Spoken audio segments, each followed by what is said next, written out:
Chantal Lamarre, rebonjour. Rebonjour, oui. Donc vous avez créé Culture Commune, qui est la scène nationale du bassin minier du Pas-de-Calais. Et lorsque nous avons préparé ensemble votre intervention de ce matin, vous avez dit que, avant de vous projeter dans les années à venir, vous souhaitiez regarder dans le rétroviseur et repartir de votre expérience. Qu'est-ce qui vous a amené à créer Culture Commune et les points qui ont été clés dans ce parcours? Et je vous invite, quand vous allez entendre Chantal Lamarre, à imaginer ce qu'elle va dire sur le bassin minier du Pas-de-Calais, ce que ça signifierait dans le territoire dans lequel vous agissez. C'est ce que Chantal va nous dire se transpose parfaitement à tout territoire en France et ailleurs. Merci déjà de votre attention. Chantal, à vous la parole. Merci. Bonjour. C'est en 1987 que commence pour moi une nouvelle vie professionnelle et même un nouveau chemin de vie.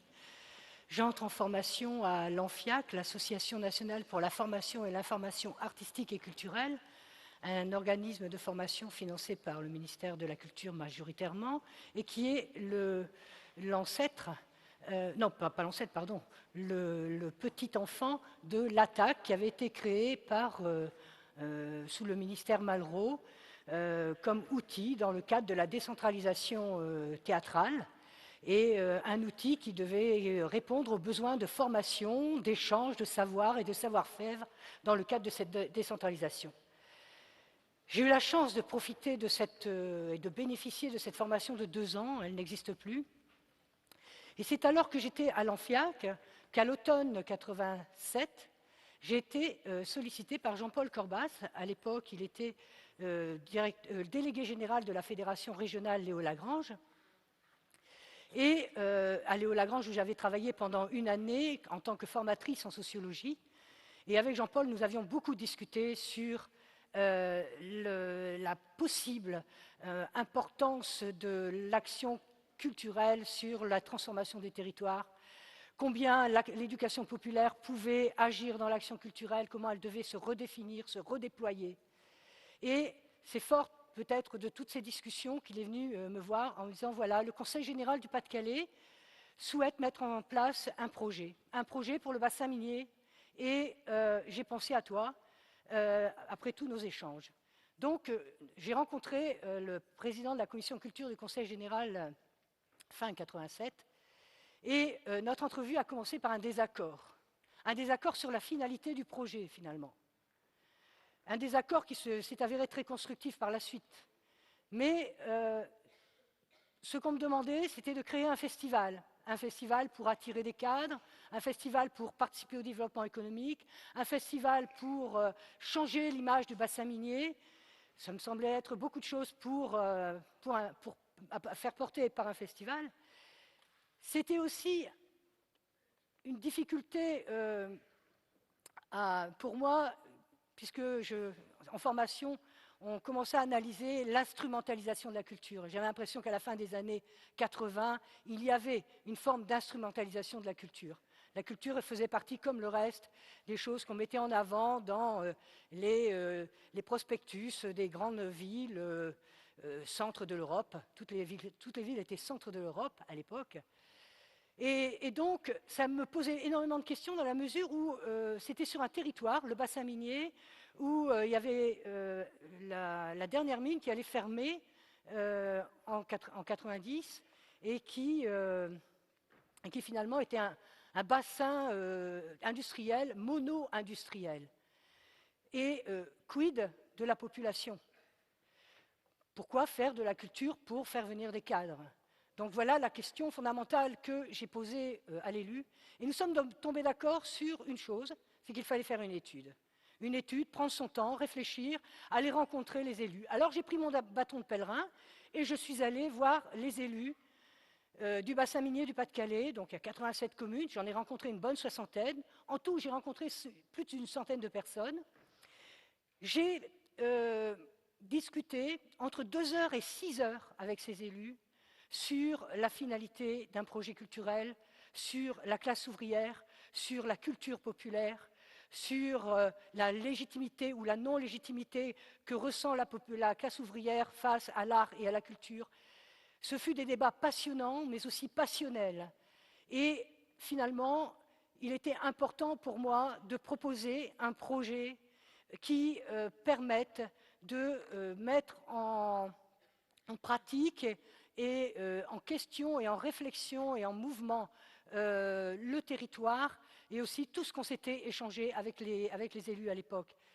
Et c'est pour ça que j'ai proposé au Conseil général, plutôt qu'un festival, de créer une association de développement culturel et que cette association de développement culturel participe au développement culturel du territoire, mais dans un projet plus vaste de développement local, où on ne devrait pas dissocier ni le développement culturel du développement économique, du développement social, du développement écologique, du développement sanitaire, du développement éducatif, bref, de tout ce qui pose, tout ce qui est important et qui pose des jalons pour l'avenir d'une population qui était en fin de course, un siècle et demi d'industrie minière qui allait cesser, et donc un vrai manque de repères pour la population concernant l'avenir. Donc, c'était aussi un projet où j'avais émis l'objectif de pouvoir toucher chaque personne, une à une, personnellement. Donc, c'est un bassin de 650 000 habitants. C'est énorme, ça donne le vertige, mais en tout cas, ça donne aussi de la perspective, ça donne du sens. Donc voilà, je ne suis pas là pour vous raconter l'histoire de Culture Commune, même si elle est passionnante, je n'en ai ni le temps et ce n'est pas le lieu. Par contre, de ces 25 ans d'expérience sur cette terre de mission, on va dire ça comme ça, cette terre de mission, eh bien, il y a 3 démarches que je voudrais mettre en avant qui sont pour moi tout aussi valables aujourd'hui pour penser l'avenir et penser un travail sur un territoire qui emmène une population, mais pas que la population d'ailleurs, mais ses acteurs et aussi ses politiques. Ces 3 démarches. Alors, cette aventure qu'il me plaît d'appeler mon pas de côté, parce que j'ai foncé droit, mais pas devant. Donc, je l'ai construite sur une connaissance très approfondie du territoire. Une connaissance économique, historique, politique, et aussi une tentative de connaissance des destinées humaines, individuelles, collectives. La mémoire collective, je me suis beaucoup intéressée à cela. Et l'objectif de cette connaissance, c'est de créer des projets qui font sens pour le territoire, des projets ad hoc, de penser le projet pour ce territoire en imaginant une organisation, une façon de faire, des fonctionnements, des modes, des relations qui lui sont propres, tout en ayant à cœur d'une vraie exigence et artistique et politique. Donc ça, c'est la première chose. Construire un projet à partir d'une connaissance du territoire, de ses enjeux et des utopies de transformation de ce territoire. La deuxième chose, c'est débattre, encore et toujours débattre, et échanger et construire avec les élus, avec les acteurs de la société civile, les responsables d'associations, les enseignants, les syndicalistes, les professionnels de la santé, les professionnels du social, les professionnels de la culture. Toujours volontaires, évidemment. Quand on fait du développement, on ne peut que travailler avec des gens volontaires. Et je me suis rendu compte, mais je le savais déjà plus ou moins en commençant, que le premier travail qui serait à faire, ce serait avec ces partenaires-là. Notamment pour changer une chose qui est essentielle dans ce projet, c'était le regard sur la population. Sachez que pendant un siècle et demi, il y a eu une véritable chape de plomb sur ce territoire. On a fabriqué un ouvrier qui devait se reproduire sur place. Et donc, comme disait Bourdieu, on a une violence symbolique, c'est à a travaillé fortement le corps ouvrier par cette violence symbolique imposée évidemment par le patronat paternaliste et qui est entérinée aussi par les ouvriers par la suite, a amené finalement la population à être dans une remise de soi. La remise de soi, c'est en quelque sorte, je me remets au patron, je me remets au syndicat, je me remets à l'élu. En tout cas, c'est je ne suis pas capable de penser par moi-même, en même temps qu'il y avait aussi des luttes syndicales formidables. C'est-à-dire que je vous dresse un tableau à grands traits, évidemment. Et tous les acteurs et les politiques avaient cette image-là d'une population qu'il fallait assister, qu'il fallait accompagner. Et je pense que c'est la première chose qu'il fallait changer, c'était bien cette idée-là, ces idées reçues, ces idées ces idées reçues qui stigmatisent la population, qui l'enferment encore et toujours dans une prison. Et la chape de plomb, finalement, les héritiers ont été les élus et les associations, etc. Donc, le premier travail, c'était à faire avec eux. C'était le travail à faire avec ceux qui travaillaient pour et avec la population. Changer le regard. Et finalement, la troisième chose, l'objectif était évidemment que les projets travaillent en profondeur à détruire tous ces déterminismes qui étaient solidement ancrés chez chaque individu issu de la classe ouvrière. La troisième chose, il s'agissait d'agir ensemble, et je dis bien ensemble, mais avec les artistes et grâce à la complicité d'artistes. Et avec les artistes, nous avons développé des projets énormes. Nous sommes allés partout avec eux, partout où étaient les gens. Nous avons fait des spectacles dans des chapelles, dans des églises, dans des maisons, dans des jardins publics, dans les jardins des gens, dans les salles des fêtes, dans les salles de sport, dans les halls de mairie. Nous avons développé des résidences, de rencontres avec la population, comme disait Karen Serre hier, pour que les artistes puissent mettre un visage sur le public, sur les gens.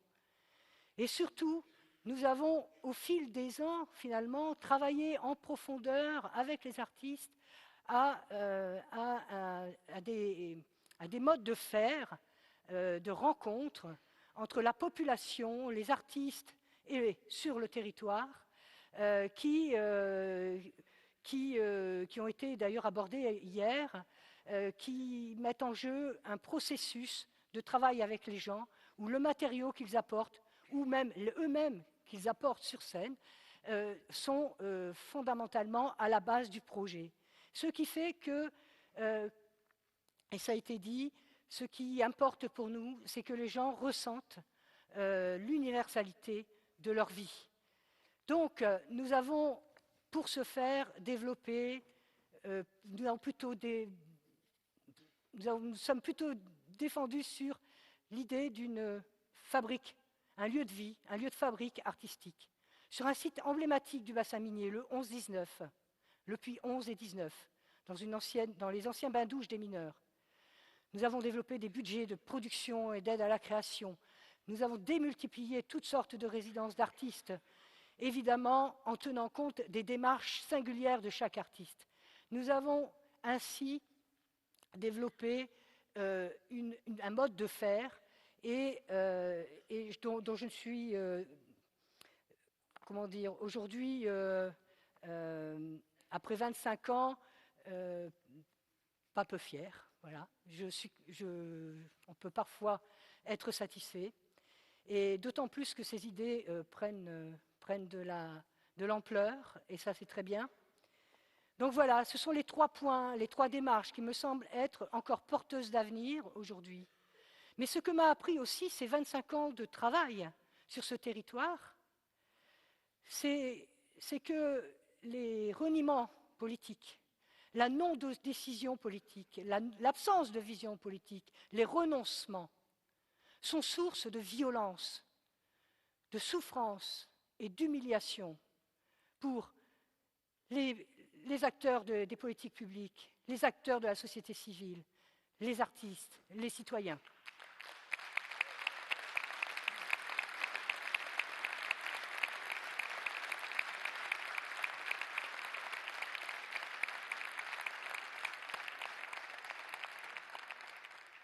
Merci.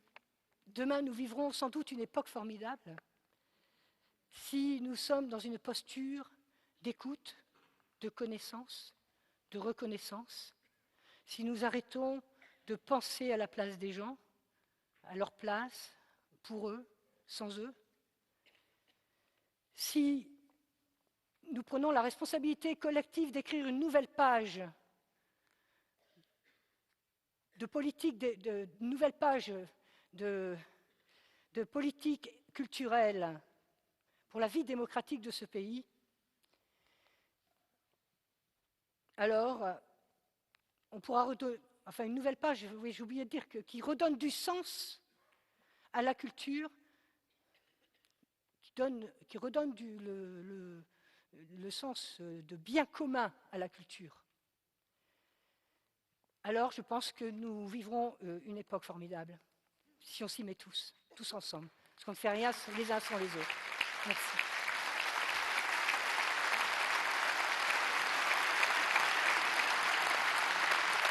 Bravo.